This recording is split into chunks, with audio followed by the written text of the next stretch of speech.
How did Eazy-E die? The conspiracy surrounding his death. In this video, we'll delve into the event that still generates a lot of speculation about the rapper Eazy-E, so sit back and follow the whole story. But before we begin, make sure to subscribe to the channel and activate the notification bell. Let's get into it. At the time of Eazy-E's death, he was only 31 years old and at the peak of his solo career. Despite more than 2 decades passing since his departure, the music community continues to grapple with his absence. It's still challenging to accept the conspiracy theory surrounding his legacy. During a press conference in Hollywood on March 17, 1995, former N.W.A. leader Eazy-E, also known as Eric Wright, revealed to the world that he had AIDS. In a prepared statement, Sweeney, a friend and lawyer of the rapper, stated that Eric Wright had discovered his medical condition 2 weeks prior and was listed in critical condition in the intensive care unit of Cedars-Sinai Medical Center in Los Angeles. "I'm not religious, but right or wrong, this is me," said Sweeney on behalf of Eazy-E. "I'm not saying this because I'm looking for a soft cushion where I'm heading. I just feel I have thousands of young fans who need to learn about what's real when it comes to AIDS. I've learned in the last week that this is real and doesn't discriminate. It affects everyone. Everything you need to know about Eazy-E's death." HIV in the Black community. In the years leading up to Wright's announcement, 2 other prominent men in the African American community had disclosed their own experiences with HIV. Confrontation between Eazy-E and Death Row Records. Before Eazy-E gained recognition, the rap scene on the West Coast was dominated by the rivalry between the former N.W.A. label, Ruthless Records, and the newly formed Death Row, led by Suge Knight, who was determined to establish Dr. Dre as their flagship artist.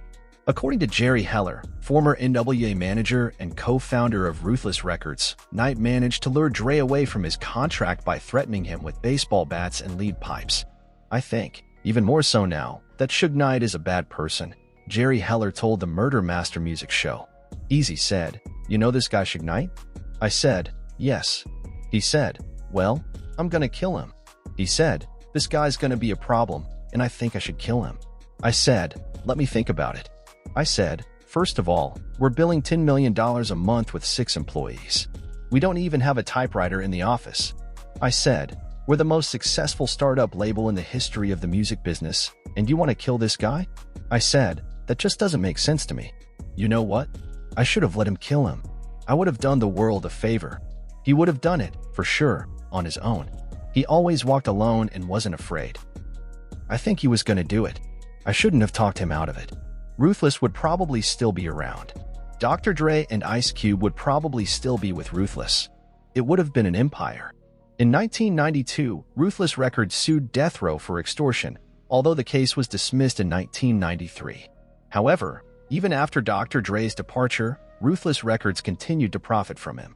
According to the Los Angeles Times, the company received about $1 million in annual combined royalty payments from Young, Dr. Dre, and Priority Records, which in 1990 acquired the rights to N.W.A's early albums. Eazy-E died on March 26, 1995, around 6:35 p.m. Pacific Time, at Cedars-Sinai Medical Center while in critical condition. He and his longtime girlfriend and future wife, Tamika Woods, pregnant with their second child, got married around 9:30 p.m. on March 14, surrounded by close family. In his statement acknowledging a promiscuous lifestyle, Eazy-E mentioned having other women before Tamika. Despite initial negative HIV and AIDS tests for both Woods and their 1-year-old son, Eazy-E passed away a month after the diagnosis. Reverend Cecil Murray, honoring Eazy-E at the First African Methodist Episcopal Church, encouraged learning from Wright's life and death. Compton Mayor Omar Bradley declared April 7th as Eazy-E Day, recognizing Eazy's impact on Compton and beyond. Following Eazy-E's death, a dispute over his estate and Ruthless Records shares arose between his new wife, Tamika Woods, and former Ruthless Director of Business Affairs Mike Klein, adding complexity to the situation. The Los Angeles Times reported in late April 1995 that the value of Ruthless Records, estimated at around $10 million, became a point of contention in legal battles between Woods and Klein, with a hearing expected to determine the company's fate. What did you think of the video? Leave your comment below and tell me which Eazy-E song is your favorite. Thanks for watching, and see you next time.